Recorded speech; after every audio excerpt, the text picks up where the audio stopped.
Merci Emmanuel, merci à tous d'être venus. Je suis ravi d'être là ce soir. C'est la première fois que je viens à la loco numérique, donc en plus je déco. C'est la première fois que je viens aussi à Vendée RS. Donc je suis ravi d'essayer de partager avec vous tout ce que je défends par ailleurs. Voilà. Donc un seul être vous manque. Alors pourquoi? Et tout est dépeuplé. Pourquoi? Parce que souvent YouTube est un peu l'enfant pauvre, je dirais, des médias sociaux. Souvent quand on regarde une page web, une page internet d'une entreprise ou d'une organisation, moi je descends très vite en bas, vite, je regarde où sont les icônes des médias sociaux, et on trouve souvent Facebook, on trouve souvent Twitter, on trouve parfois Facebook, on trouve parfois YouTube. Donc là je suis ravi, je commence à cliquer, et souvent quand on arrive après sur la page YouTube, on fait « Ah non !» c'est catastrophique, c'est une étagère à vidéo. Et donc toute l'idée que j'ai derrière cette présentation, c'est de vous accompagner à avoir un point de vue sur YouTube et un point de vue expert. Donc Fabrice Courdès, je suis vendéen, j'habite à Bretignolles-sur-Mer.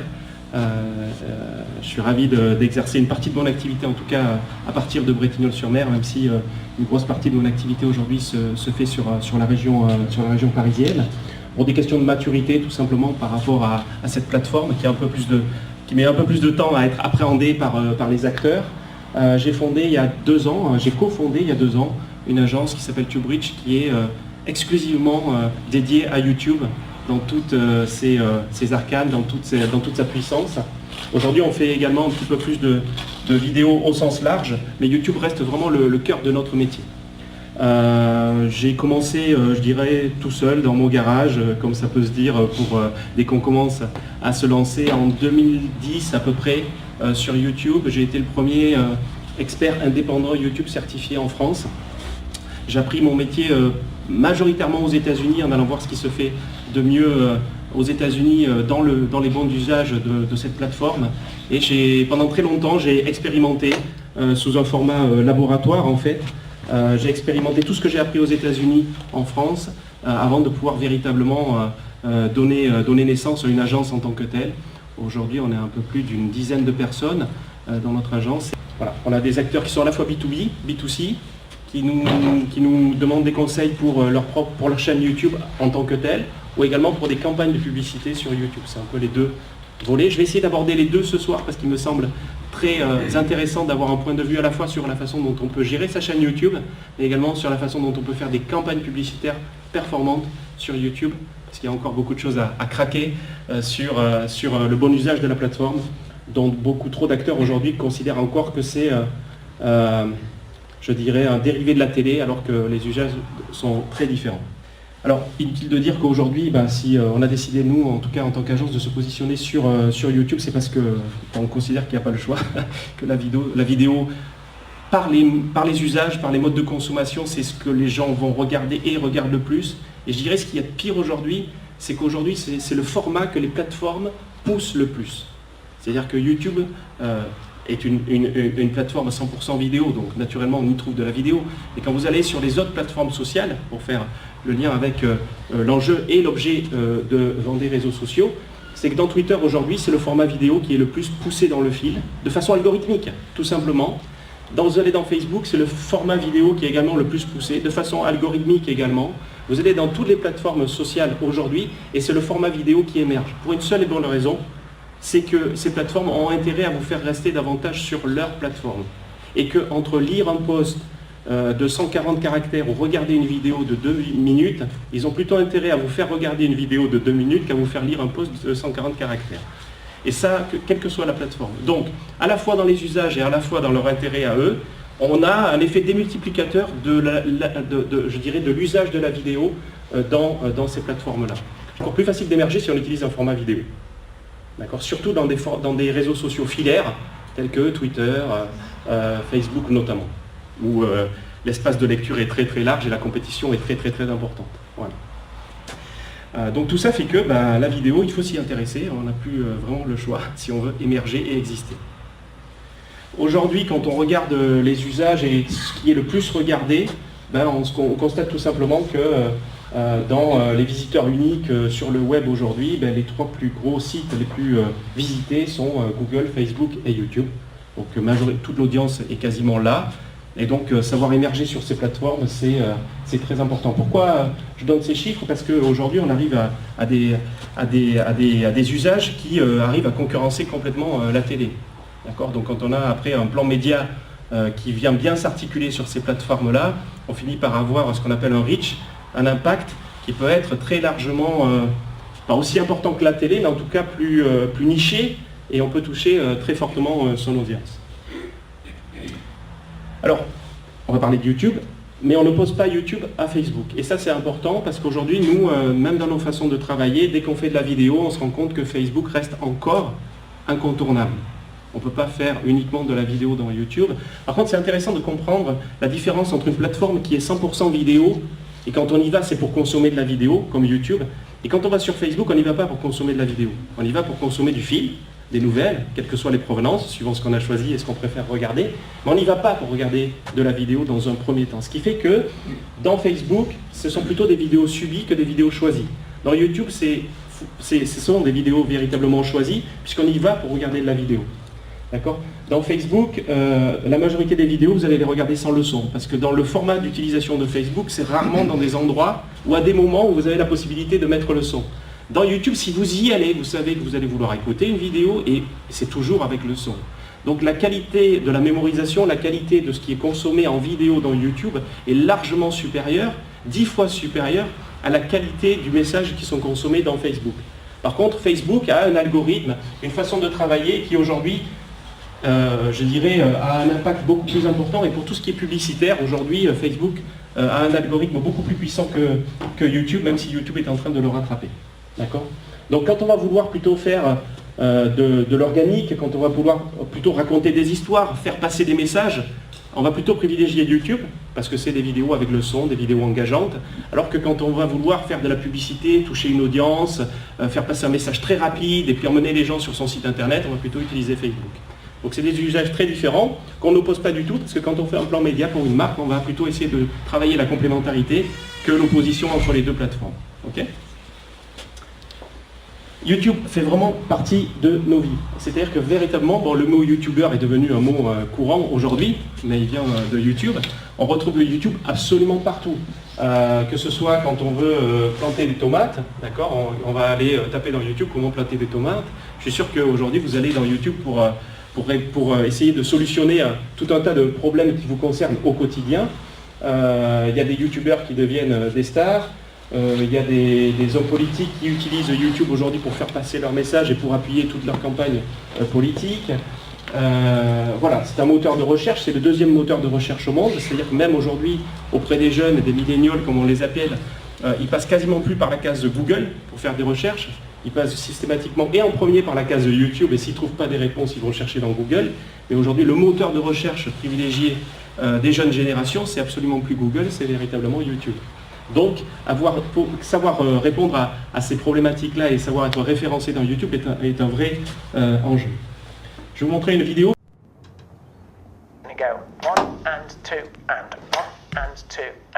And have that hi-hat running right the way through the phrase. And two, and two, and. So I have a couple tips that I. Hey, I'm going to take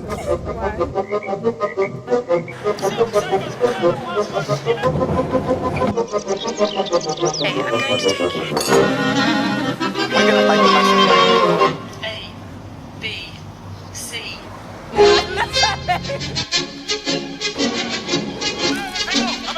And whisk that up to make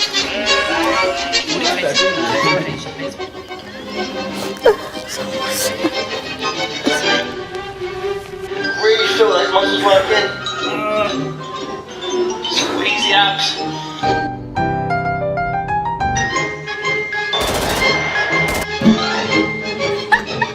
I want to use some buttons.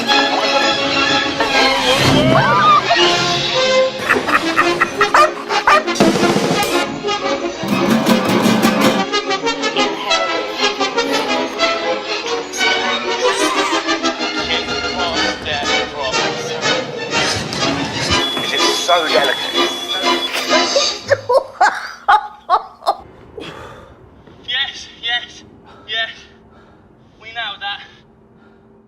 Alors, ce qui intéressant avec cette vidéo, c'est que ça montre vraiment du point de vue de l'utilisateur comment YouTube est utilisé aujourd'hui. Alors on verra une grille de lecture tout à l'heure qui va vous permettre de décrypter ce type de vidéo avec beaucoup plus d'expertise. YouTube, c'est aujourd'hui effectivement une puissance impressionnante. Alors je vous lance des chiffres comme ça à la vue. Mais effectivement, aujourd'hui, il y a un Français sur deux qui regarde YouTube tous les jours en moyenne. C'est-à-dire que c'est véritablement rentré véritablement dans la vie de tous les jours et quasiment de tout le monde. D'accord ? Donc ça, c'est des choses que vous pouvez retrouver par ailleurs. Le réseau social préféré des adolescents, je crois qu'aujourd'hui c'est même la marque quasiment préférée des adolescents. La marque, c'est même pas le réseau social préféré. Voilà, puis les chiffres ne cessent de grandir, ils sont donc déjà tous presque déjà obsolètes. Ce qui, il y a très longtemps, enfin il n'y a pas très longtemps, mais encore il y a 1 an ou 2 ans, YouTube c'était, je dirais, la plateforme préférée des ados, mais souvent on ne savait pas trop si ça intéressait, si c'était utilisé par des âges plus avancés. Puis on se rend compte qu'aujourd'hui, en fait, toutes les tranches d'âge consomment YouTube, avec surtout des points de progression très importants et de plus en plus importants. Plus l'âge grandit, plus l'adhésion, l'appétence à consommer dans YouTube croît de façon exponentielle tous les ans. Les 50-64, en 1 an, il y a eu plus de 12 points et ça ne fait qu'accélérer, ce qui fait qu'aujourd'hui, l'acceptation de YouTube dans toutes les tranches d'âge est absolument impressionnante. Ce n'est plus la plateforme des ados, donc il faut vraiment le considérer. Je dis surtout ça pour ceux qui font de la pub aujourd'hui. À travers YouTube, on peut véritablement cibler tous les tranches d'âge, même en B2B, même en B2C. On peut faire des plans médias très pertinents sur YouTube aujourd'hui, du fait de son acceptation. YouTube, c'est stratégique. C'est stratégique et c'est evergreen. Evergreen, ça veut dire quoi? Stratégique pour plusieurs raisons, on va le voir. Evergreen parce que c'est la seule plateforme non filaire, c'est-à-dire que le contenu que vous y mettez va y rester. Si vous faites une vidéo aujourd'hui que vous la mettez sur YouTube, dans 2 ans vous la retrouvez, dans 3 ans vous la retrouvez, dans 4 ans vous la retrouvez, parce que la plateforme est faite pour ça. Ça va véritablement être un actif pour votre entreprise ou un actif pour vous en tant que marque personnelle. Alors que dans les autres réseaux sociaux, la vidéo que vous allez produire, elle va passer. Elle va avoir un début, une fin, elle va mourir de sa petite mort. Elle va être rangée un petit peu dans un onglet à droite, à gauche, mais dont les gens n'ont pas encore bien l'habitude de l'utiliser, ce qui fait que vous ne constituez pas véritablement un actif. Donc aujourd'hui, nous, quand on travaille sur une stratégie de marque ou sur une stratégie d'entreprise, on considère que vraiment c'est à travers YouTube que va se mettre en place la stratégie vidéo, dans un premier temps. Pourquoi c'est stratégique? Parce que c'est à la croisée de 4 métiers véritablement YouTube. C'est à la fois une plateforme sociale, parce que vous pouvez y interagir, vous pouvez commenter, vous pouvez partager, vous pouvez liker, vous pouvez unliker, vous pouvez rajouter des avis. Donc c'est une plateforme sociale. Aujourd'hui, ils ont même rajouté un onglet dans YouTube qui s'appelle l'onglet Communauté, qui a vocation à véritablement faire le même travail que Facebook, ce qui fait que de plus en plus, cette plateforme va devenir encore plus sociale au fur et à mesure de son acceptation et de son utilisation, surtout sur le mobile. C'est du SEO, d'accord, du référencement naturel, c'est le 2e moteur de recherche au monde, donc il faut savoir référencer ses vidéos dans YouTube. C'est du média, parce qu'aujourd'hui ça touche un Français sur 2 tous les jours, donc on peut véritablement faire des plans médias sur YouTube. Et c'est du contenu, parce qu'effectivement, tout ce qu'on va publier sur YouTube, on va le retrouver de façon pérenne, de façon durable, et donc il vaut mieux plutôt avoir une stratégie éditoriale pour raconter son histoire de façon pérenne que mettre du contenu de façon aléatoire. Nous, on a fait ce constat. Les marques ont mis énormément de temps à comprendre ce qu'on appelle, nous, la YouTube friendliness, c'est-à-dire utiliser YouTube et parler YouTube et vraiment parler le langage de YouTube. D'accord ? Au début, les marques se sont dit, c'est super, YouTube, on va faire des vidéos virales et puis on va essayer de faire le buzz. Donc il n'y avait que ce mot à la bouche, il fallait faire le buzz, des vidéos qui vont faire le buzz. Et puis on se rend compte que finalement c'était de la loterie, parce que parfois ça marchait, parfois ça marchait pas, parfois on y mettait beaucoup de moyens et puis ça marchait pas, parfois on y mettait beaucoup de moyens, peu de moyens et ça marchait. Donc pour faire de la stratégie avec de la loterie, c'est pas évident. On peut s'y essayer, mais on y prend beaucoup de risques. Et donc au bout d'un moment, les marques se sont dit finalement faire du buzz, c'est pas forcément la solution. Alors qu'est-ce qu'on a comme solution maintenant? On va faire des web-séries. Alors pendant un petit moment, vous avez vu émerger beaucoup de web-séries, et beaucoup de marques aujourd'hui continuent à faire des web-séries Alors, il faut savoir qu'aux États-Unis, le concept de web série n'existe pas. Donc c'est un concept franco-français qui est sorti de, je ne sais pas, probablement des producteurs télé qui ont essayé de faire un format un peu plus convivial. Mais ce n'est pas du tout un format YouTube friendly. En tout cas, nous, on le déconseille formellement à toutes les marques avec lesquelles on travaille, contre vents et marées. Mais c'est un parti pris fort. La web série n'est pas un format YouTube. On verra un format bien plus adapté tout à l'heure. Puis les marques, après, qu'est-ce qu'elles se sont dit dans leur progression? Elles se sont dit, bon, alors, les pubs virales, c'est la loterie. Les web-séries, ça ne marche pas. Donc maintenant, puisque nous, on n'arrive pas à utiliser YouTube, eh ben, on va acheter les services des YouTubeurs pour parler à notre place. On va leur donner des produits pour qu'ils parlent à notre place. On va les faire venir sur notre chaîne pour qu'ils parlent à notre place. Puis comme eux, ils savent parler YouTube et ce sont des YouTubeurs, ben, on va essayer de les enrôler. Bon, c'est bien, mais c'est du court terme. C'est-à-dire qu'on on peut pas asseoir son histoire de marque uniquement sur des chèques faits à des YouTubeurs pour parler à sa place. D'accord ? Donc ça c'est court terme. Et donc les marques ont mis du temps elles y sont encore dans cette phase-là.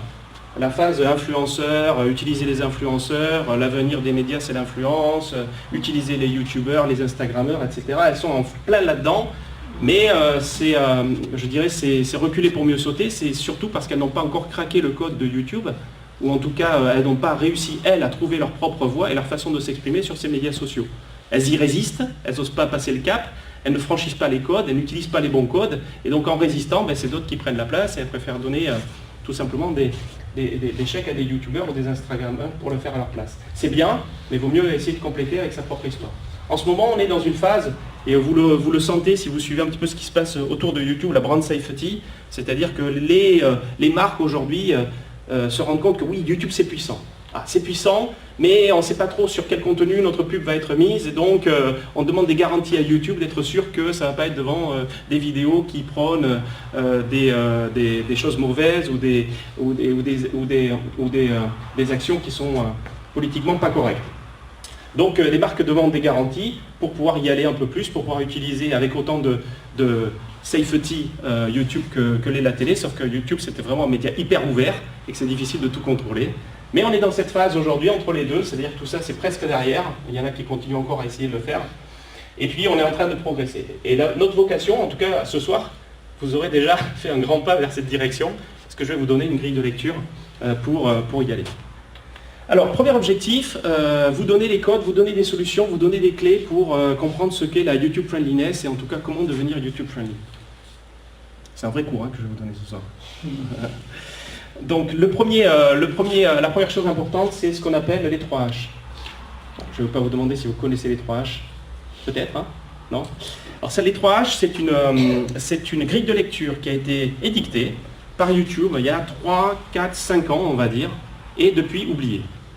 À tort, parce que je considère que c'est probablement la meilleure grille de lecture qu'ils aient jamais donnée. Donc nous, on lui redonne vie à cette grille de lecture, et on aide les entreprises à construire des stratégies YouTube grâce à cette grille de lecture. Qu'a fait YouTube en fait il y a environ 4-5 ans, ils ont analysé des tonnes et des tonnes et des tonnes de chaînes, ils ont regardé ce qui fonctionnait le mieux et ils en ont déduit que pour bien fonctionner dans YouTube, il y a 3 formats, 3 H qu'il convient d'adopter. Et si vous n'êtes pas dans une de ces catégories, globalement, votre chaîne ne va pas décoller. Okay? Donc on va voir les 3 catégories de vidéos qui globalement ont du sens à avoir sur votre chaîne. Alors je dis ça d'autant plus fortement que en fait c'est notre grille de lecture quand on fait un audit de chaîne, quand on travaille sur une chaîne YouTube aujourd'hui, qu'est-ce qu'on fait? On prend la chaîne YouTube, on regarde toutes les vidéos et puis on les met dans une catégorie. Ça c'est une vidéo qui va être dans la catégorie Hero, ça c'est une vidéo Hub, ça c'est une vidéo Hub, Help, etc. Et puis souvent on fait, ça, je sais pas où la mettre. Ça n'a rien à faire sur une chaîne YouTube. Ça, je sais pas où le mettre, rien à faire sur une chaîne YouTube, etc. etc. Et c'est comme ça en fait qu'on fait pour auditer une chaîne. On essaie de mettre l'ensemble des vidéos d'une chaîne dans une des catégories. Si une des vidéos ne rentre pas dans ces catégories, honnêtement, à 80%, elle n'est pas YouTube friendly. Elle n'a rien à faire sur une chaîne YouTube, elle ne prendra jamais, et elle va finir de sa petite mort avec 250 vues, avec un petit peu de chance, 2000 vues si tout se passe bien. Mais globalement, c'est ce qui fait qu'aujourd'hui, quand vous allez voir des chaînes, souvent vous avez plein de vidéos qui sont à 150, 200 vues, 200 vues, 250, 200 vues. Ça, c'est tout simplement parce que les formats qui sont dans la chaîne YouTube ne sont pas adaptés aux usages et à la consommation de la plateforme aujourd'hui. D'accord? Donc ça veut dire utiliser comme une plateforme, comme une étagère à vidéo et pas utiliser comme un vrai média de publication de contenu. Okay, donc 3 formats. Le format Help, le format Hub et le format Hero.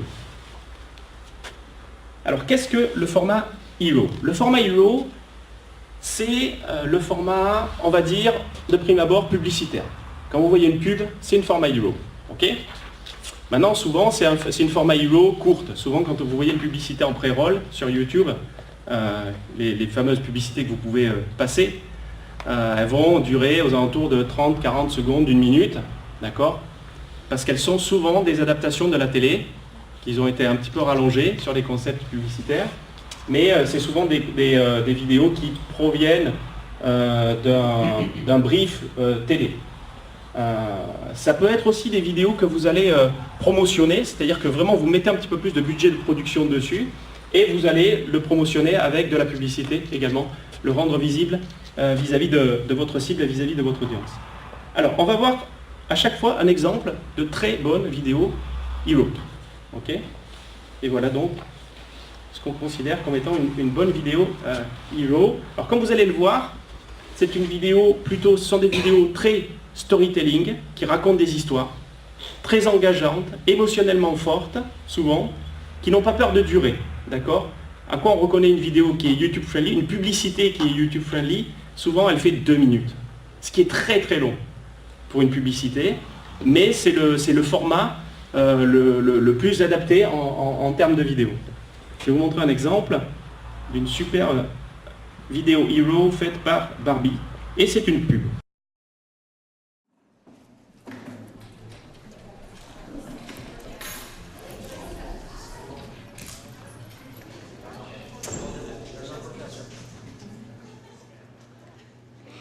My name is Gwyneth, and I'll be your professor today. And I will be talking about the brain. Hi. Hello, I'm your veterinarian today. You're kidding. Nope, I'm Dr. Brooklyn. See? Okay, doctor. Oh, here, let me see. Good morning, everyone. I'm your new coach. My name is Maddie. Nice to meet you. I had the most fantastic day in the office. You'll never believe what happened. We got that new business I wanted. Have you ever seen him fly? Have you seen him what? Fly? No. My cat can fly. Okay. The dog's brain can't think as much as the human's brain because there's no high school for the dog. This is Peter, the Triceratops. Peter is 1 year old. The T-Rex, Sally, is 1,002,252 years old. Knees up like a unicorn. Higher, higher.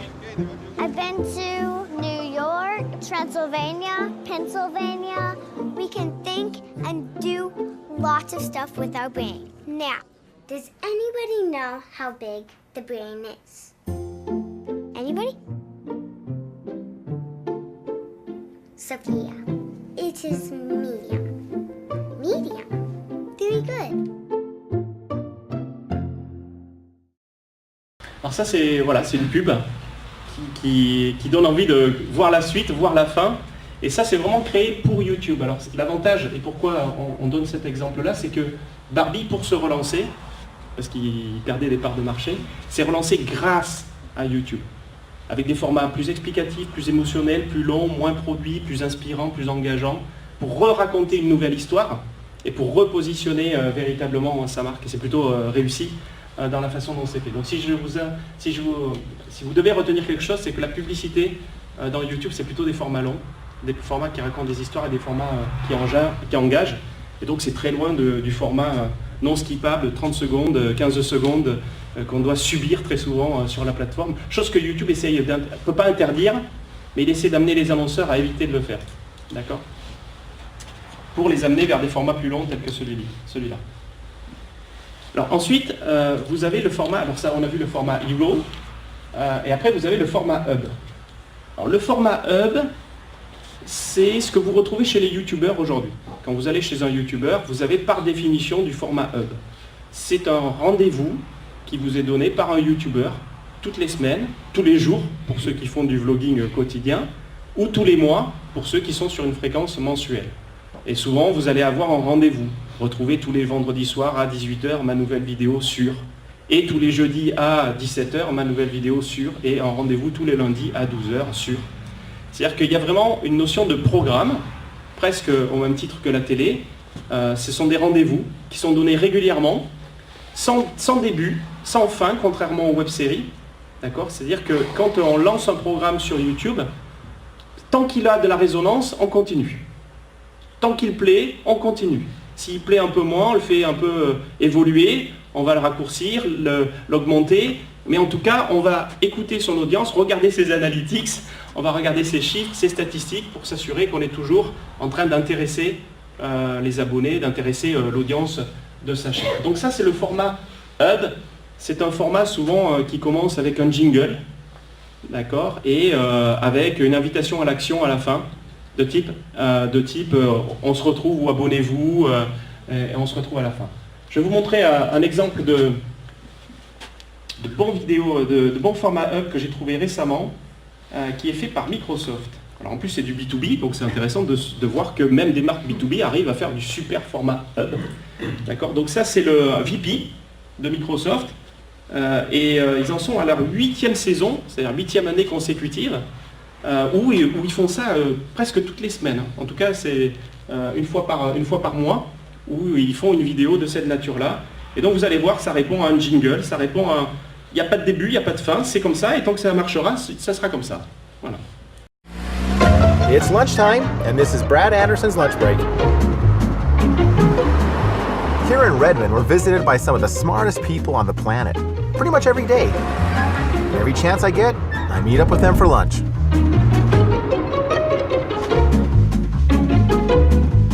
In today's episode, I meet up with a CTO by which all other CTOs are judged, Rhonda Viteri from Estee Lauder.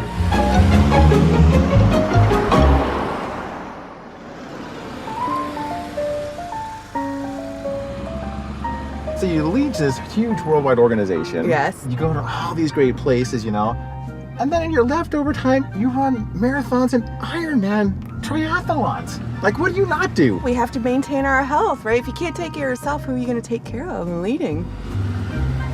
So your organization spent a lot of time modernizing, your infrastructure. Yes. What were the Il interviewe le CTO de Estée time, Lauder, the la whole world CTO is de Estée Lauder. changing to go into the cloud and making sure that we are doing the right thing and not spending a bunch of money that goes to the wayside. Ça change pas. Pendant 4 minutes, c'est comme ça. I Donc, don't je vais want vous to spend passer, a bunch of money that you're obsolete right c'est away. c'est une vidéo And qui dure 4 absolutely, from a minutes talent perspective. et qui se termine par... Developed. Si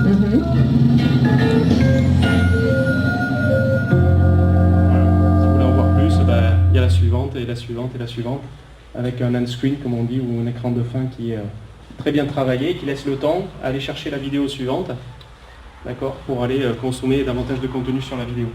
Donc ça, c'est un très bon exemple de programme Hub, d'accord. Ce qu'il faut retenir, nous, l'écueil sur lequel on va, souvent, les programmes sont surproduits, il y a trop de moyens mis en œuvre, alors qu'il faut dans YouTube plutôt alléger, faire du face caméra, essayer d'y aller plus naturellement. Par contre, un bon petit jungle, un bon petit programme, on sait ce qu'on va y retrouver, on sait qu'on va y retrouver toutes les semaines un entretien, un rendez-vous, de la valeur ajoutée, puisque c'est le but aussi, si quelqu'un s'abonne à cette chaîne, c'est parce que toutes les semaines ou tous les mois, il sait qu'il va y trouver de l'information utile pour lui, que lui apporte le Brad Anderson en l'occurrence. Vous avez compris ce que c'est un format Hub, hein, d'accord? Donc c'est un programme, tout simplement. Et ça peut se faire sans beaucoup de moyens. Nous, on voit beaucoup de marques qui nous disent « Ouais, mais là, c'est comme un YouTuber, donc il faut avoir un studio, etc. » Ça nécessite de la réflexion, un tout petit peu, mais après, une fois que c'est lancé, c'est un programme qui s'exécute avec, je dirais, sans trop de moyens, finalement. Le plus long à faire, c'est finalement le jingle et un petit peu la mise en scène, mais après, on répète. Les YouTubers n'ont pas besoin... Enfin, les gens en face de vous, dans YouTube, ne s'attendent pas à ce que vous soyez innovant à chaque fois. Ils s'attendent à avoir de l'information utile. Ils s'attendent à retrouver le même format, 4 minutes, pas plus, pas moins, et des promesses qui sont tenues toutes les semaines ou tous les mois. Dernier format, le format Help. Alors en ce moment, vous en entendez parler sous un autre nom, en tout cas, bon, sinon, c'est la traduction française. C'est Google en ce moment qui parle de l'ère de l'assistance, en fait. C'est véritablement ça, c'est qu'aujourd'hui, comme vous l'avez vu dans la vidéo que je vous ai montrée tout à l'heure sur YouTube, une séquence sur deux, c'était des gens qui utilisaient YouTube dans un format how-to, dans un format tutoriel, c'est-à-dire comment cuisiner, comment faire des abdos, comment planter ses fleurs, comment faire du piano, comment faire du yoga, comment réparer, voilà. C'est vraiment le format help, c'est-à-dire tutoriel.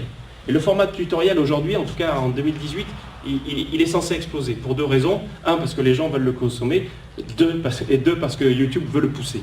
D'accord? Donc il y a tout intérêt à faire énormément de formats tutoriels, de formats help. Et donc c'est simple, hein. Une vidéo help, elle répond à une question comment.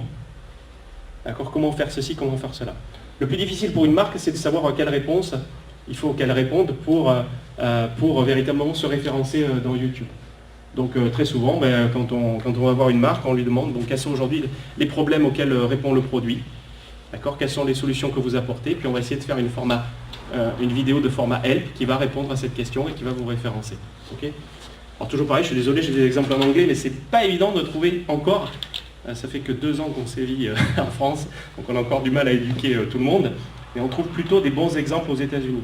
Et notamment les exemples de Gillette. Gillette a sorti des centaines et des centaines de vidéos sur comment se raser sous la douche, quand on est noir, quand on est asiatique, quand on est une femme, quand on est sur un pied, quand on est dans le noir. Ils en ont sorti mais des centaines et des centaines. Et aujourd'hui, vous tapez comment se raser ou how to shave dans YouTube, vous tombez sur une vidéo Gillette, quasiment systématiquement. Mais ça fait énormément de vues et ça positionne la marque systématiquement. D'accord ? Ça aurait pu être fait par des youtubeurs, sauf qu'ils s'y ont pris suffisamment tôt pour occuper la place, pour que ce ne soient pas les youtubeurs qui présentent ce type de recherche dans YouTube. Donc c'est des formats très très simples. D'accord ? Today I'm going to show you an easy way to get that Royale beard you always wanted. You'll basically need a tool that does 3 things: trim, shave, and edge. Now let's start. I've let my beard grow for a few days until it's about ½ an inch long. I first attach the comb to trim all of my beard and neck. This evens the length of my beard throughout. I remove the comb from my razor and rinse any excess hair from the trimmer. Once my trimmer is free of hair, I use it without a comb to outline the shape of my Royale beard.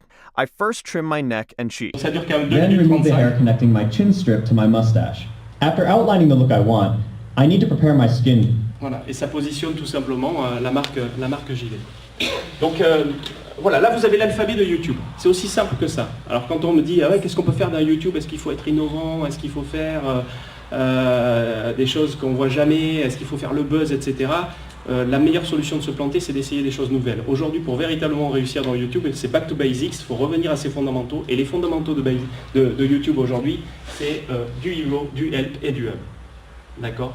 Et donc, c'est souvent les questions à se poser dès qu'on veut se lancer sur une chaîne YouTube. C'est est-ce que mes formats répondent à un format help ? Est-ce qu'elles répondent à un format hub ? Ou est-ce qu'elles répondent à un format hero ? Et pour lancer une chaîne, ce qui va se passer souvent, c'est que le format help va être... voilà, ça va grandir petit à petit, mais ça correspond à peu près aux recherches. D'accord ? C'est à peu près aux recherches mensuelles qu'il y a dans YouTube sur tel ou tel sujet. Le format hub, lui, il risque de s'accélérer un petit peu plus vite parce que globalement, il va y avoir plus de momentum, il va y avoir plus d'attraction et les gens vont s'abonner à votre chaîne. Vous allez avoir de plus en plus de fans, donc l'algorithme va de plus en plus poster vos vidéos sur l'écran quand vous arrivez sur YouTube. Vous allez être de plus en plus suggéré et donc les gens vont vous découvrir, les gens vont s'abonner. Et ça va rentrer dans une espèce de momentum vertueux. D'accord ? Ce qui fait que souvent quand vous avez un bon programme, il décolle tout seul et puis après il va se mettre sur une trajectoire de progression. Et puis après les vidéos hero, il faut faire un peu de pub. D'accord ? En utilisant AdWords, je vous expliquerai tout à l'heure, en utilisant AdWords, vous allez faire une vidéo qui est un peu plus produite, un peu plus chiadée en fait, et vous allez la promouvoir pour la mettre devant les gens que vous voulez tout simplement impressionner ou tout simplement capter, de façon à ce qu'ils découvrent votre chaîne, ils viennent sur votre chaîne, ils vont y découvrir le format hub, ils vont en regarder une, ils vont en regarder 2, ils vont trouver ça bien, ils vont s'abonner. D'accord ? C'est véritablement la mécanique qui est utilisée dans YouTube. Et tout ça au service de 2 types de contenus. Il y a 2 objectifs en fait quand vous utilisez... et ça, il faut être clair. Quand vous faites une chaîne YouTube, soit vous faites dans un objectif d'audience, donc le but c'est d'augmenter les abonnés, soit vous le faites dans un objectif business, et donc le but c'est de faire en sorte que les gens regardent des vidéos, cliquent dans les vidéos et aillent sur votre site internet. Mais c'est difficile de faire les 2 à la fois. C'est comme une start-up aujourd'hui. On fait pas quand on lance une start-up, d'abord on va faire en sorte de grandir son audience et ensuite on va la monétiser. D'accord ? On ne va pas commencer à essayer de monétiser son audience dès le début parce que c'est la meilleure façon de ne pas faire grandir son fonds de commerce. Donc il faut avoir les idées très claires. Soit on va l'utiliser pour développer une audience, et là il faut plutôt du contenu hub et du contenu hero pour véritablement faire grandir sa chaîne. Soit on va plutôt le faire pour du business, et là il faut majoritairement du format help. Parce que pour faire du business, il faut répondre à des problèmes auxquels son produit va apporter des solutions, et donc il vaut mieux mettre en avant du format help. Si vous allez sur YouTube pour faire du business, le format hub, au début c'est la meilleure façon de se prendre les pieds dans le tapis, parce que c'est compliqué et parce que ça ne sert pas à des intérêts business. Donc là, il vaudra mieux aller dans du format hero pour se faire connaître, pour faire de la publicité, et du format help pour répondre à des questions que se posent les gens sur comment se raser sous la douche, comment se raser ceci, comment se raser cela. Voilà. Okay. Vouloir faire les deux à la fois, c'est un peu compliqué, donc il faut plutôt essayer d'avoir des idées très claires sur à quoi je veux utiliser. Si je veux plutôt faire de l'audience, on va essayer de faire beaucoup de vidéos, d'accord, pour intéresser. Si je veux faire du business, on va plutôt essayer d'avoir les 10 vidéos help cruciales pour mon business, la vidéo hero qui fait de la conversion, et m'assurer que tout ça fasse le job. D'accord ? Voilà. Alors que dans un objectif d'audience, on va plutôt essayer d'avoir de la régularité, même si ce n'est pas surproduit, et être trouvé par les personnes qui vont raisonner avec le contenu. Ok ? Je vous passe aussi... alors voilà, donc du coup, voilà, quand on a une stratégie claire, quand on a des contenus help, ça va répondre à des objectifs de référencement, ça va répondre à des objectifs de vue dans Google et dans YouTube, ça va répondre à où est-ce que je suis situé dans le moteur de recherche. Quand j'ai des objectifs de hub, je vais plutôt m'intéresser à est-ce que ma vidéo elle a eu une durée de visionnage moyenne supérieure à la moyenne, c'est-à-dire est-ce que mon contenu plaît, d'accord, ou est-ce qu'il faut que je change un peu mon contenu, est-ce que mes vidéos sont trop longues, est-ce que mes vidéos génèrent un taux d'abonnement suffisant, d'accord, alors qu'en help, ça, on s'en fiche. Ce qui va nous intéresser, c'est est-ce qu'elles sont référencées en première position dans YouTube et dans Google, d'accord. Et si on fait des vidéos hero, c'est des vidéos plutôt publicitaires. Donc là, ce qui va nous intéresser, c'est le nombre de vues, le nombre de clics, les conversions qu'elles génèrent, est-ce que ça fait mémoriser la marque, est-ce que ça va générer de la mémorisation de marque et donc de l'attribution. Voilà. Mais c'est en tout cas une façon pour nous dont on a très clairement, on silote véritablement les KPI de façon à pouvoir atteindre les bons objectifs. Ceci n'est pas un canard, ceci est une chaîne YouTube friendly. D'accord ? Alors ça c'est pareil, vous faites l'exercice demain, hein. Vous allez sur un site internet, vous descendez en bas, vous trouvez le logo YouTube, vous cliquez sur le logo YouTube, vous arrivez sur la chaîne YouTube et là vous faites waouh. Donc soit ça ressemble à une chaîne YouTube, soit ça ne ressemble pas du tout à une chaîne YouTube, soit ça ressemble à un étagère à vidéo. Donc une chaîne YouTube friendly c'est quoi? C'est une bannière, souvent, d'accord. Ici c'est ce qu'on appelle un trailer, c'est-à-dire une bande-annonce, d'accord. C'est vraiment fait pour ça. C'est la seule vidéo dans YouTube qui se lance en autoplay. Toutes les autres, il faut appuyer sur le bouton play pour qu'elles se lancent, sauf les pré-rolls. Mais c'est la seule vidéo qui se lance toute seule si vous allez sur une chaîne YouTube. Et vous verrez que c'est la seule vidéo ici, le trailer, où à la fin de la vidéo, il y a un petit bouton abonnez-vous qui vient se mettre automatiquement à la fin. Donc ça veut dire que cette vidéo, elle n'a pas pour but d'être la dernière vidéo de votre produit que vous voulez mettre en avant. Elle a pour objectif de vendre votre chaîne, cette vidéo. Elle est faite pour... c'est une bande-annonce, d'accord. Et ensuite... Le dessous de la chaîne YouTube, ce sont des étagères mais rangées, organisées. D'accord, de façon à ce que l'utilisateur, la personne qui va visiter votre chaîne, retrouve les programmes, les hub series, d'accord, que vous allez mettre en avant. On va les retrouver classés, hiérarchisés et bien organisés. Et ce que vous pouvez observer aussi, c'est qu'il y a un gros effort mis sur les vignettes. C'est-à-dire que les vignettes d'un même programme ont la même charte graphique, d'accord, que vous retrouvez ici, c'est un autre programme, vous avez la même charte graphique, ici c'est un autre programme, vous avez une autre charte graphique. Et ça c'est hyper important parce qu'aujourd'hui la majorité des vues dans YouTube proviennent de ce qu'on appelle les recommandations sur le codec. Et pour aider l'utilisateur à s'y retrouver visuellement, il faut que les vidéos aient des vignettes qui vont l'attirer et qui vont, sans même lire les titres, vont lui dire qu'est-ce que je vais trouver dans la vidéo et est-ce que ça correspond à la chose que je viens de voir, de façon à ce que j'y clique naturellement. Et donc, aujourd'hui, quand vous avez une chaîne, il faut s'assurer, alors on considère qu'il y a 7 éléments principaux à optimiser. Bon, d'abord vos playlists, vos sections, hein, c'est-à-dire vos étagères, il faut qu'elles soient organisées. Votre bannière, il faut qu'il y ait une promesse claire dans votre bannière qui dise exactement ce pourquoi vous êtes là. Très souvent, chez un youtubeur, il y a écrit tous les jeudis à 17h, retrouvez ceci. D'accord ? Ou rendez-vous tous les mardis, ou 2 fois par mois, donc c'est très clair. Ou des conseils pour, ou envie de progresser dans... Enfin, il y a une promesse sur la chaîne, véritablement. Ensuite, vous avez des vignettes, d'accord ? Pourquoi c'est important les vignettes ? Nous, on va jusqu'à tester les vignettes. C'est-à-dire qu'on teste les couleurs, on teste... parce qu'on se rend compte qu'aujourd'hui, on prend une chaîne, même si le contenu est mauvais, on fait des super vignettes, boum, la chaîne, elle explose. Parce que c'est ce que les gens ne lisent pas les titres, et les gens sont attirés par l'image de la vignette. Alors c'est encore plus flagrant avec les enfants. Les enfants, ils ne consomment que par les vignettes. Ils voient un truc, paf, ils cliquent là, tac, tac. Il faut se dire que nous, on fait exactement pareil à une autre échelle. D'accord ? On est attiré d'abord par la vignette et après par le titre. D'accord ? Donc la vignette peut faire un travail fondamental. Et nous, il nous arrive parfois de prendre une chaîne, on change toutes les vignettes et on voit la chaîne qui recommence à repartir. Tout simplement.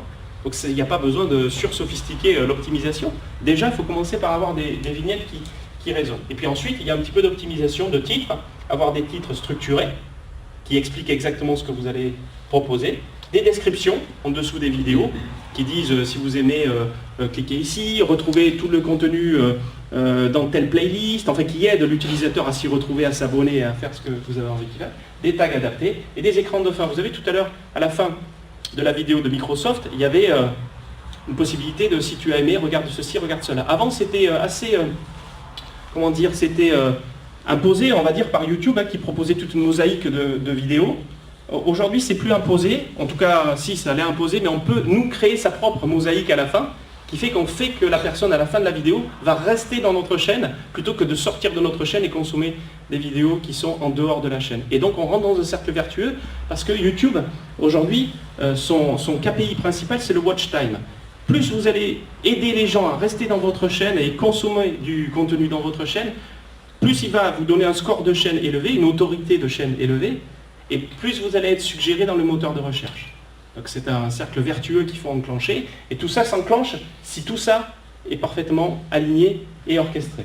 Okay ? Je pourrais revenir dessus si vous voulez. Mais en gros, voilà, quand on travaille sur des chaînes, voilà ce qu'on fait. Au début, voilà, on met de tout, un petit peu et n'importe quoi, et puis à la fin, on essaie d'avoir un header qui est avec une promesse, un trailer qui fait le job, et puis des vidéos qui sont organisées avec des vignettes qui racontent des histoires, des titres qui qualifient systématiquement, surtout en B2B, également en B2C, et on se retrouve avec quelque chose de rangé, organisé, et l'impact est immédiat sur la chaîne. D'accord ? Donc là, vous voyez un travail entre voilà, du super contenu, c'est du super contenu, mais pas YouTube friendly dans la perception. Alors que dès qu'on commence à mettre des visages, plutôt que de mettre des choses qui ressemblent à rien, dès qu'on commence à mettre des visages, des choses qui attirent le regard, surtout sur un mobile, tout de suite vous augmentez la consommation et l'algorithme il répond tout de suite. S'il voit que vous êtes cliqué et que les gens vont voir votre vidéo plutôt que celle qui est en dessous, il commence à vous faire monter dans le moteur de recherche. Donc ça, c'est des choses qui permettent véritablement d'enclencher des cercles vertueux et de faire en sorte que sa chaîne soit propulsée et promotionnée. Alors là, c'est flagrant. Avant, après. Vous voyez ? Ça change tout. Avant, après. Voilà. Et c'est pas grand-chose, c'est juste 40 vignettes à changer et votre chaîne, elle est propulsée. Et l'algorithme il répond automatiquement, dès qu'il voit les choses se mettre en place. Donc ça, c'est bizarre, mais sur YouTube, il n'y a pas que le contenu qui compte. Il y a beaucoup la perception, d'accord, dans l'optimisation. Alors, il ne faut pas jouer que sur la perception, parce que sinon vous allez décevoir vos utilisateurs ou les gens qui regardent les vidéos après, mais ça compte plus qu'on ne l'imagine, d'accord ? Et ça, il faut véritablement y faire très très très attention. Alors après, après un petit peu de tips ou d'astuces sur l'optimisation. Ça, c'est plutôt des vidéos bien optimisées. Donc déjà des vignettes qui racontent l'histoire, d'accord ? Donc on voit très clairement qu'on va parler de ça et que c'est fait par Gillette. Et on capte le regard immédiatement pour que... Il faut mettre du regard. Ça, vous mettez autre chose, vous allez perdre en CTR, comme on dit, ou en click-through rate, c'est-à-dire que les gens ne vont pas être attirés par votre vidéo. Donc il faut jouer la YouTube friendliness et mettre des gens face caméra et on voit des choses, des émotions fortes. Plus vous avez des émotions fortes, plus vous allez être cliqué et découvert. Okay ? Et puis ensuite, effectivement, il faut faire en sorte que, voilà, vous optimisez votre titre sur les mots-clés. D'abord, très souvent, commencez par le mot-clé que vous allez vouloir atteindre. Ensuite, rajoutez le how to, le tuto, how to shave, how to maintain, donc c'est les mots-clés toujours. Ensuite, bien expliquer. Alors c'est souvent le programme, c'est souvent la chaîne qui est mise ici. Il faut aussi optimiser sur cette partie-là. Donc le titre, il a souvent une structure en 3 temps, comme ça. D'accord ? On va essayer d'attirer l'attention avec le début, mettre les mots-clés sur lesquels on veut être référencé, et puis expliquer le programme sur lequel il est en train de... Donc souvent, les marques, qu'est-ce qu'elles font ? Elles mettent épisode 2, épisode 103, épisode 104. Parce que, indirectement, quand vous mettez épisode 102 ici, ça veut dire quoi ? Ça veut dire, il y en a d'autres. Viens voir ma chaîne, il y en a plein d'autres comme ça. C'est inconscient. Mais rien que de mettre des séries comme ça dans ces vidéos, ça va donner envie. Je ne sais pas si ça vous le fait, mais quand vous voyez écrit épisode 103, vous vous dites tout de suite, il y en a d'autres, donc si ça me plaît, je vais aller voir les autres. Il n'y a pas besoin de faire plus. C'est un trigger psychologique qui fait que vous augmentez votre consommation. Donc souvent, on met le nom du programme ici. Quel programme c'est, d'accord ? Et quel est le numéro de l'épisode ? Quel est le numéro de la vidéo ? Et puis ensuite, on va encore optimiser dans sa description. Très souvent, on rajoute le mot-clé sur lequel on va être référencé dans ce qu'on appelle la upper description, la partie haute. D'accord ? C'est les 3 premières lignes. Les 3 premières lignes sont hyper importantes pour des vidéos help, parce que c'est ce qui va vous permettre, globalement, l'algorithme, il lit comme ça. S'il vous trouve le mot-clé ici et qu'il le retrouve tout de suite dans les 2 premières lignes, alors là, il va vous faire monter dans le moteur de recherche. D'accord ? Donc c'est un petit peu d'optimisation. Puis si vous y rajoutez en plus des tags derrière pour optimiser un peu plus, là, vous avez plus de chances d'être trouvé. Vous voyez ? Donc il y a une vraie stratégie dans le help qui fait que vos vidéos vont être parfaitement découvertes. Voilà, vous avez un petit peu des astuces sur cette slide. Voilà. Alors comment émerger et se faire découvrir ? Voilà, il faut faire un petit peu de publicité. Aujourd'hui, de toute façon, vous avez la polémique aujourd'hui dans Facebook, si vous suivez les réseaux sociaux, et vous les suivez forcément, c'est qu'aujourd'hui, Facebook ne veut plus trop avoir de marque dans son fil, et donc globalement, l'organique est un peu abandonné, et si tu veux apparaître dans mon fil, tu payes. YouTube, c'est un peu pareil. C'est-à-dire, si tu veux être découvert plus rapidement que les autres, émerger plus vite, tu payes un peu. Ça ne veut pas dire payer au sens de faire des grosses campagnes de promotion. Mais nous, notre façon de travailler, c'est véritablement c'est vrai qu'il y a une vidéo hero, si vous avez une grosse campagne de publicité, là, vous allez mettre 10 000, 15 000, 20 000 euros pour promotionner votre vidéo. Mais ensuite, si vous avez une vidéo hub, par exemple, vous allez y mettre 100 euros, 200 euros dessus, pour, par exemple, juste la faire découvrir, la faire émerger, la faire découvrir par des gens qui sont intéressés par ce contenu. Et ça peut tout de suite aider l'algorithme à comprendre que vous êtes intéressant, et donc il va vous donner une prime, il va vous surexposer ensuite derrière. Okay ? Pour le help, c'est pareil. Dès qu'on lance une vidéo help, sur n'importe quel sujet, on est en train de faire le travail par exemple pour la banque postale sur comment financer ses études ou autre, dès qu'on lance une vidéo help, on va quand même s'assurer qu'elle prenne une bonne trajectoire, on ne va pas juste la publier et attendre que les gens la découvrent naturellement. On va tout de suite lui donner un petit peu de traction avec AdWords, avec de la publicité. Pas forcément beaucoup, ça peut être 100, 200, 300 euros, pas plus. Mais au moins, ça la met sur une trajectoire de visibilité et ça la fait monter naturellement dans l'algorithme. Donc c'est ce qu'on appelle de l'activation. Ce n'est pas de la promotion, c'est de l'activation. Mais aujourd'hui, pour émerger, c'est difficile de faire émerger une chaîne sans faire un minimum d'activation. Ça veut dire juste allumer le feu, quoi, tout simplement. Je vais donner un chiffre qui est assez...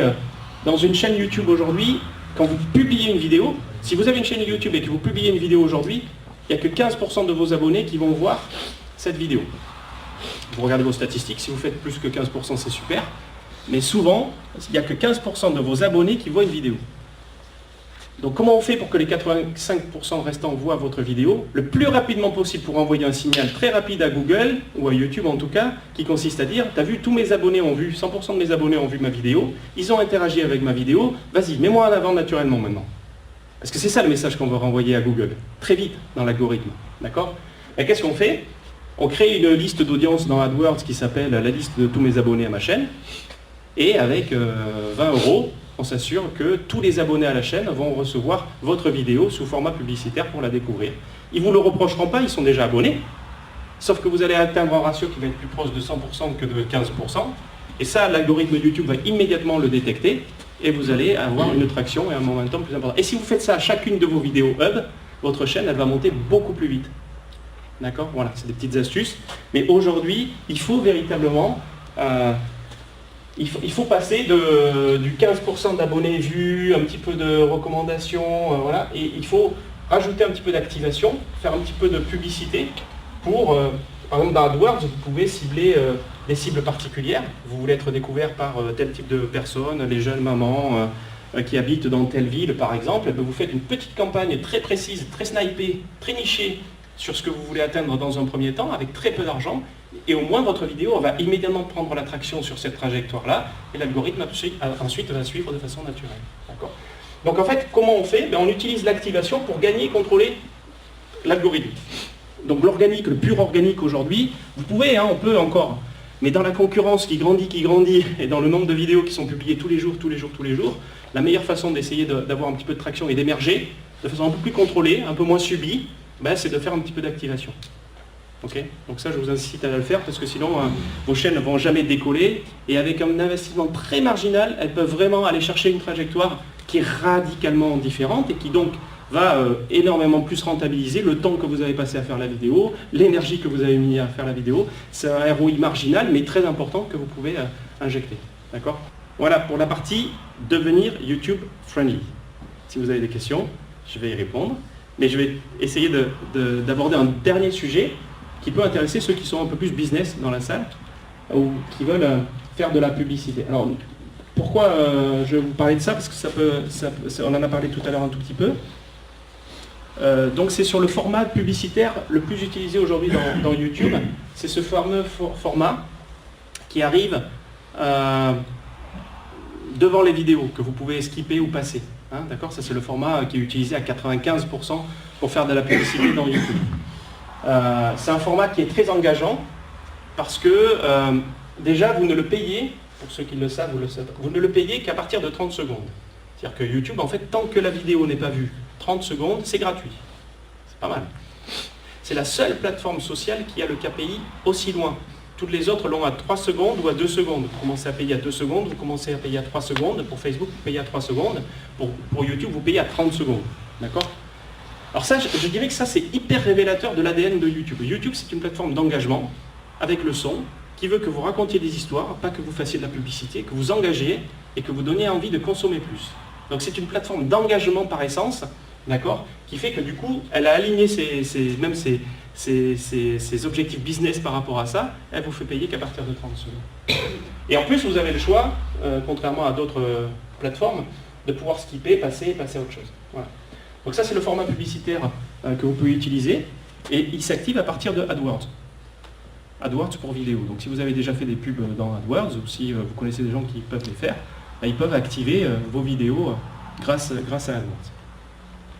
Aujourd'hui, YouTube a sorti un format qui est très puissant, qui vient concurrencer de façon frontale les meilleurs algorithmes de Facebook. Nous, on est ravis en tout cas, parce qu'on a la chance d'avoir cette fonctionnalité en alpha même dans notre agence. On est en train de la tester.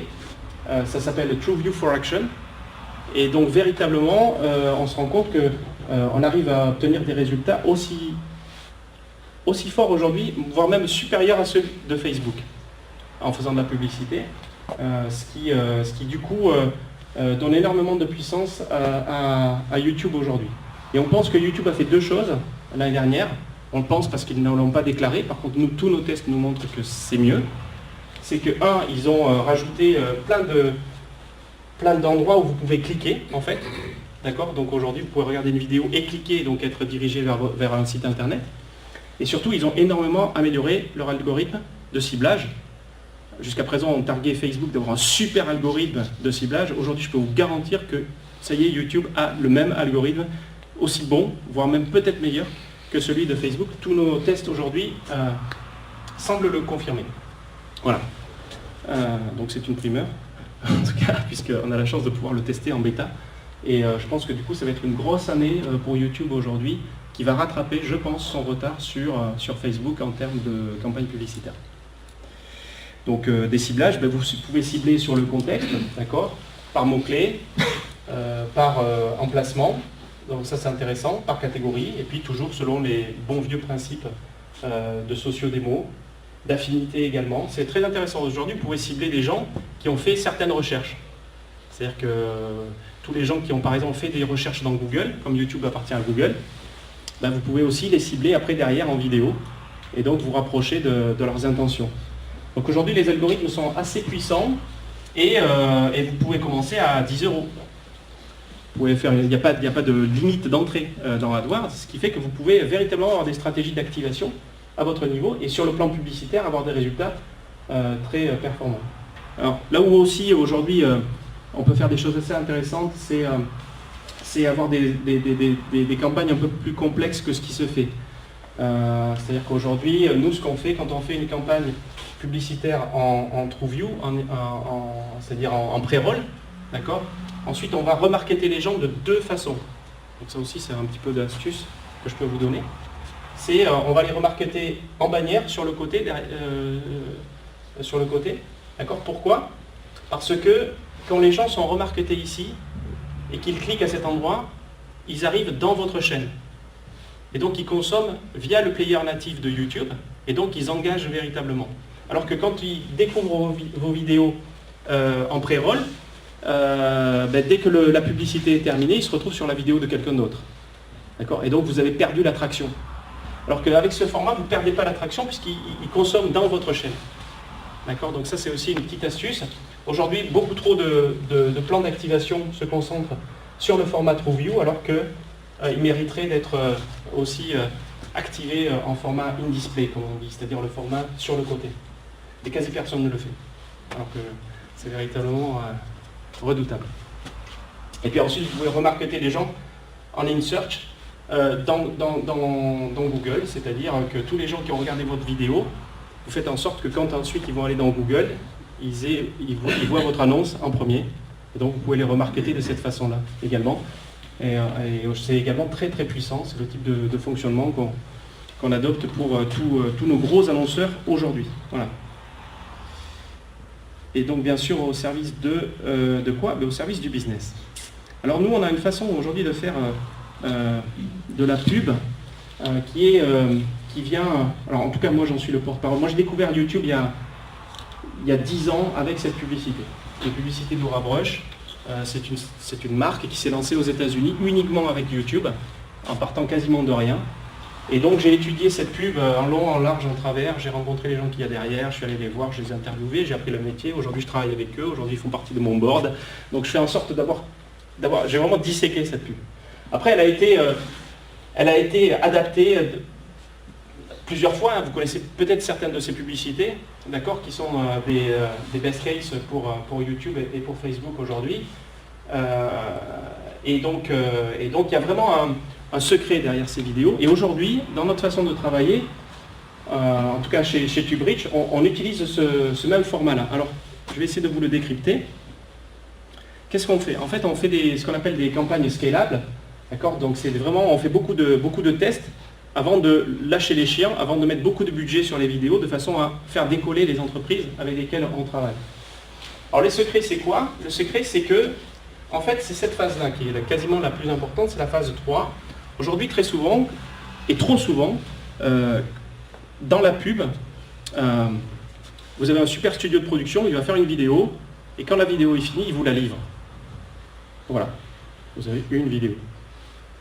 Sauf qu'aujourd'hui, qui se satisferait d'avoir une seule bannière quand on fait une publicité ? Aujourd'hui, quand vous faites de la publicité en display, ou quand vous faites une bannière sur votre site internet, souvent, vous allez en faire une, puis vous allez en tester une deuxième, puis une en rouge, une en noir, une en bleu, une écrite en gras, etc. Vous allez faire ce qu'on appelle du split testing. En vidéo, aujourd'hui, ça ne se fait quasiment pas. Or, ça peut se faire. Il suffit d'anticiper au niveau de la production le fait que vous allez vouloir faire split tester 2, 3, 4, 5 formats de publicités différentes.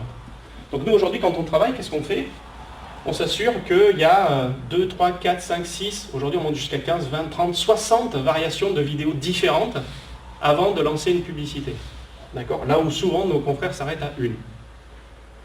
Et ça, on s'assure très souvent avec le studio de production qu'il va mettre dans la boîte beaucoup plus de séquences, va shooter beaucoup plus de moments, va rajouter des intros, des outros, va rajouter des séquences différentes pour qu'en pré-prod, on puisse sortir 1, 2, 3, 4, 5, 6 variations de la même vidéo. Sauf que les résultats peuvent être très différents. Ensuite, on fait un plan média qui va s'appuyer sur YouTube et sur Facebook. D'accord ? On fait tous ces tests-là. On regarde quelle est ce qu'on appelle la winneuse, c'est-à-dire la vidéo qui donne les meilleurs résultats. Et une fois qu'on a trouvé la winneuse, le tout en étant caché, hein, c'est-à-dire que tout ça, ça se fait en non répertorié. Dans YouTube, ça se fait en unlisted, non répertorié, donc ça ne se voit pas. La vidéo n'est toujours pas publique. Ensuite, on va lâcher les chiens, rajouter tout le média et on va scaler le plus possible la campagne publicitaire de façon à essayer d'aller chercher tout le bénéfice pour la marque, à la fois en termes de conversion et en termes de mémorisation. Voilà. On utilise souvent cet exemple parce que ça a plutôt bien marché. On a fait ça pour Balinea, c'est une marque de cosmétiques en ligne où vous pouvez réserver vos soins en ligne, principalement sur Paris. Et puis quand on les a rencontrés, ils étaient ce qu'on appelle bardés en canaux d'acquisition. Ils faisaient tout, ils faisaient AdWords, ils faisaient Facebook, ils faisaient tout. Ils avaient les meilleurs traffic managers. Et puis la vidéo est très dubitatif. Et puis on est arrivé, on leur a fait 60 variations de la vidéo. Donc, une vidéo, on a fait 60 variations de cette même vidéo. On a testé. Et puis on s'est rendu compte qu'entre la meilleure vidéo et la moins bonne, il y avait un écart de 300%. D'accord ? C'est-à-dire que, et tout simplement parce qu'il y en avait une plus courte que l'autre, il y en avait une qui avait une introduction différente, et il y en avait une qui avait un wording différent, il y avait des séquences qui étaient différentes, mais on a tout testé. Et une fois qu'on a su quelle était la winneuse, la meilleure, en fait, on a fait la pub, leur campagne de publicité, et en 10 jours, ils ont eu un chiffre d'affaires qui a augmenté de 40%. Et ce qui est super intéressant aussi, alors ça c'est génial, c'est qu'on se rend compte aujourd'hui, quand vous faites de l'AdWords, du Facebook, etc., dès que vous commencez à faire de la vidéo, souvent, tous les coûts par acquisition de tous les autres canaux d'attribution baissent. Parce que la vidéo fertilise tous les autres canaux d'attribution. D'accord ? Donc ça, c'est aussi un effet indirect qui n'est pas négligeable sur le bénéfice et l'intérêt de la publicité en vidéo, en tout cas à travers YouTube et à travers Facebook. Je vais vous montrer un exemple. Je vais vous montrer l'exemple de la vidéo qui a donné ces résultats. Très souvent aujourd'hui, vous entendez beaucoup, alors moi je me bats contre ça, littéralement. Facebook, YouTube disent il faut des funnels de conversion, il faut des vidéos qui vont faire découvrir, ensuite il faut faire des vidéos qui vont faire s'engager, et ensuite des vidéos qui font convertir. Et donc il faut un funnel en 3 temps, il faut, etc. etc. Nous aujourd'hui on considère qu'on peut avoir ces 3 étapes en une seule vidéo. On peut faire découvrir, on peut faire intéresser, on peut faire convertir en une seule vidéo. Je dirais même qu'on obtient ce type de résultat quand on arrive à mettre ces 3 objectifs dans une seule et même vidéo, contrairement à ce que prennent aujourd'hui Facebook et YouTube au niveau de leur maison mère. On peut raccourcir véritablement ça. Donc nous, ça c'est notre façon de travailler et ça peut aider littéralement les entreprises à décoller beaucoup plus rapidement. Donc, je vais vous montrer cet exemple de vidéo qui répond à ces objectifs. Alors, dans sa structure, vous allez voir, le plus important dans ce type de vidéo, c'est capter l'attention. Donc le but, c'est parce que si vous n'avez pas capté l'attention dans les 3 premières secondes, vous passez à autre chose, d'accord ? L'introduction, nous, on a testé 3, 4, 5, 6, peut-être des dizaines d'introductions différentes. Rien que l'introduction, rien que les 3 premières secondes, d'accord ? Pour essayer d'aller chercher celle qui va capter l'attention le plus rapidement. S'il y a vraiment un endroit où il faut investir, c'est sur les 3 premières secondes. C'est là où il faut chercher les variations différentes. Ça peut avoir des impacts très importants sur le business. Et puis ensuite, on a testé la longueur de la vidéo. On a testé le call to action aussi, c'est-à-dire clique ici, vas-y maintenant clique ici. Vous allez voir, on a testé des call to action très différents dans la façon dont ils sont. On a testé du push très intrusif, et puis du un peu plus suggestif, on va dire. Et puis on a trouvé la meilleure formule. Voilà, je vais vous laisser découvrir ce type de format. C'est problème, solution. Preuve, call to action.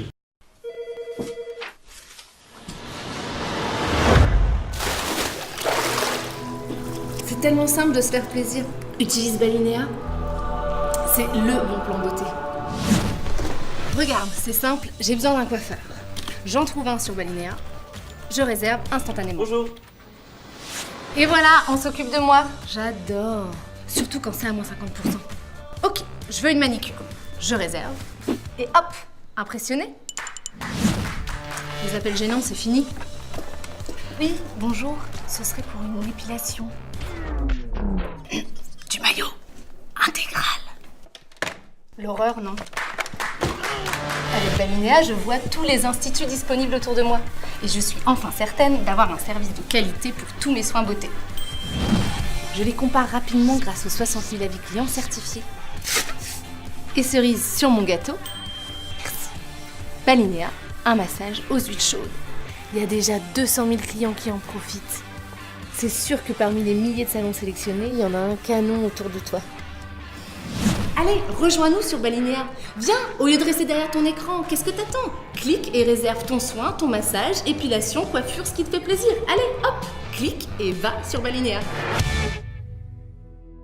C'est pareil, hein, si vous dites pas à la personne de cliquer, elle clique pas naturellement. Donc si vous êtes une start-up, plus vous êtes une petite entreprise, et plus il faut être explicite dans sa publicité et non pas implicite en espérant que les choses vont se produire. Il faut vraiment dire aux gens ce qu'ils ont à faire. Un dernier exemple, puisqu'on est en train de la tourner en ce moment, elle a été lancée juste la semaine dernière. Et vous allez voir que c'est exactement le même type de configuration, c'est pour Wall Street English. Oui, c'est ça. Je parie que tu t'es déjà retrouvé dans l'une de ces situations. Do you speak English? Do you speak English? Do you speak English? Do you speak English? Sais-tu que devoir parler anglais multiplie par 25 ton niveau de stress? Tout ce stress cumulé multiplie par 14 le risque de dispute dans ton couple. Ce qui multiplie par 9 le risque de divorce. Et tout ça divise par 47 le taux de natalité. Tu vois où je veux en venir? Ne pas parler anglais multiplie par 24 le risque de voir un jour l'être humain disparaître. Heureusement, il existe une solution. Wall Street English. 97% de réussite, méthode 2 fois plus rapide, horaire très flexible, 50 centres et 300 profs, rien que pour toi. Clique ici et teste gratuitement ton niveau d'anglais. Bah vas-y, clique. Tu sais ce qu'il te reste à faire pour sauver le monde. Voilà. Et là, on a les premiers résultats et ça fonctionne très bien. Ils ne s'attendaient pas à avoir d'aussi bons résultats aussi vite. Et vous avez vu, c'est la même structure de vidéo, c'est pour ça que je vous ai montré les deux, parce qu'elles travaillent en miroir. Et il y a vraiment une structure de script, problème, solution, preuve, call to action. Et ça donne d'excellents résultats. Et ce n'est pas des budgets énormes. D'accord? Donc il faut se dire que c'est des choses qui peuvent aider véritablement les entreprises à décoller. Voilà, j'en ai terminé.